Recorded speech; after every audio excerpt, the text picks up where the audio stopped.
A group of Purdue Engineering students is researching and helping police plan ways to make traffic flow more smoothly during home football games. The group helped this season and hope their research will help for future years. News 18's Amber Hardwick joins us live to tell us how the students and the police department are working together to help with football traffic for future games. Good evening, Amber. Gina, in the past, the Purdue Police Department dealt with a few obstacles when it came to football traffic flow around West Lafayette area. But there was better news this year with the help of planning with the Purdue students that are studying engineering. They are actually helping Purdue Police Department, and they helped with the traffic flow going much smoother this year.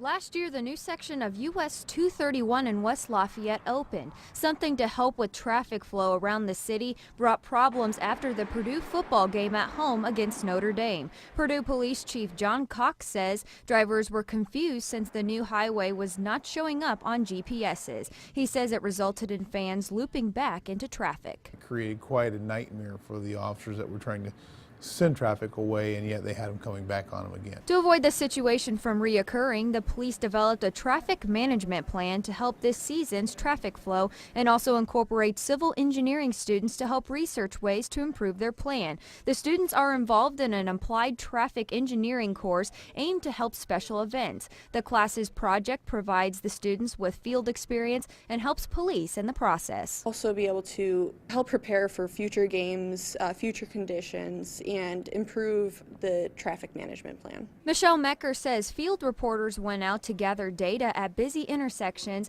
and they set up a dispatch center to receive the information. The students used amateur radios, time-lapse cameras, and GoPros to help document the traffic patterns. We considered using cell phones or other traditional means of communication, but during large events like this, the cell towers are often overloaded and it becomes unreliable. The students studied traffic flow at every home game this fall and were able to help police immediately. Mecker says the group found a few problem areas in their research. She says State Street becomes very congested and there's a large amount of pedestrians walking through the streets. One of the major problems is the State Street corridor.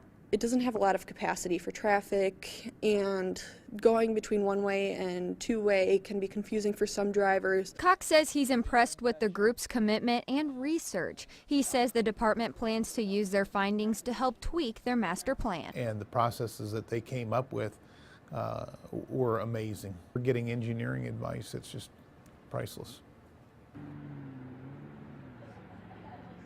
Cox says the police department is already planning for next year's football traffic. He says on a whole the plan did go well this year, but with the students' help it's only going to get better for future years, and he is hoping to continue this relationship between the students and also with the police department to help improve traffic flow for future football games. Reporting live from Purdue University, Amber Hardwick, News 18.